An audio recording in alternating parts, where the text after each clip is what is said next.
Fred was born on May 10, 1899 in Omaha, Nebraska, USA to an international family. Mother was born in the USA in a family of immigrants from Germany. The father, a native of a family of Czech Jews who converted to Catholicism, came from Austria. Fred and Adele, his sister, have been endowed with dancing and vocal talent since childhood. In addition, the boy played the piano, accordion and clarinet. In 1905, the family moved to New York so that gifted children could make themselves known in show business. Fred and his sister, instead of a comprehensive school, entered a dance studio in New York, and then to the choreographic department of the Academy of Culture and Arts. The audience warmly welcomed the first performance of the duo. The local newspaper wrote the Astors are the greatest child duo in vaudeville. When the children got the opportunity to perform regularly, the mother offered them a creative pseudonym, considering their surname not suitable for the stage. Fred's outfit included a tuxedo and a top hat. When the father was able to sign a contract with the famous Orpheum circuit,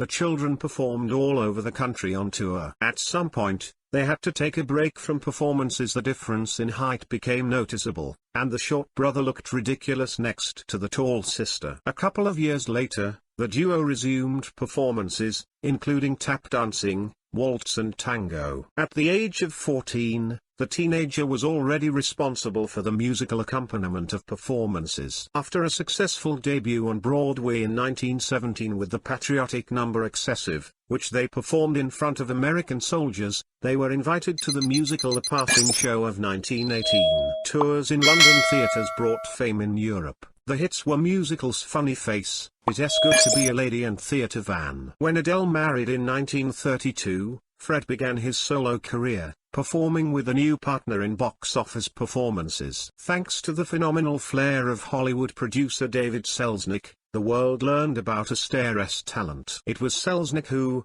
in 1933, saw in a short, slender and not very attractive young man a gift that later made him a megastar. Astaire signed with Metro-Goldwyn-Mayer. Fred made his debut on the big screen with Joan Crawford, who was already famous at that time, in the film adaptation of the musical Dancing Lady. Collaboration with aspiring actress Ginger Rogers, their incredible dance on the covers of white pianos in the film Flight to Rio became the beginning of a long, successful tandem. For more than 10 years they shone on the screen together, starring in many films, the most famous of which were the comedies Cylinder, Swing Time and Carefree. The audience idolized the idols. At various times, Astaire collaborated with the stars Joan Fontaine, Eleanor Powell, Bing Crosby, Rita Hayworth, the latter he later called the best partner. With Hayworth came the famous paintings, You Will Never Be Richer and You Have Never Been More Delightful. After the collapse of this union, Astaire worked with Joan Leslie, Lucille Bremer, and Gene Kelly,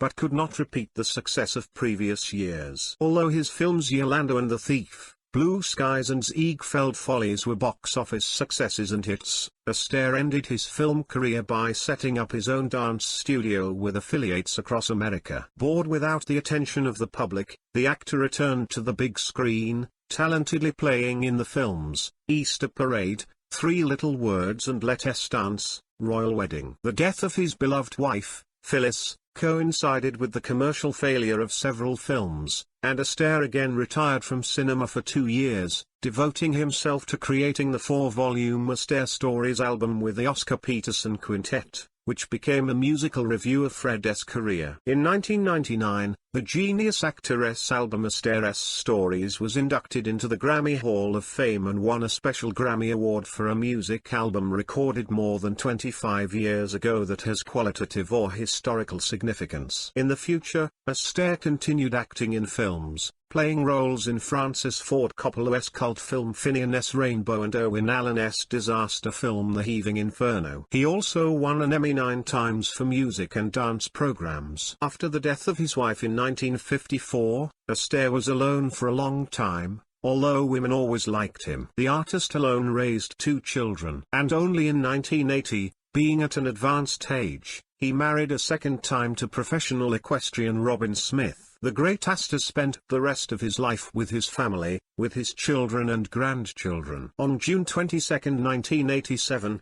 Fred Astaire died of pneumonia, leaving behind a stellar trail of roles, Amazing dance numbers that had a tremendous impact on choreographers and dancers for many generations. Astaire is listed fifth in the list of the greatest Hollywood stars.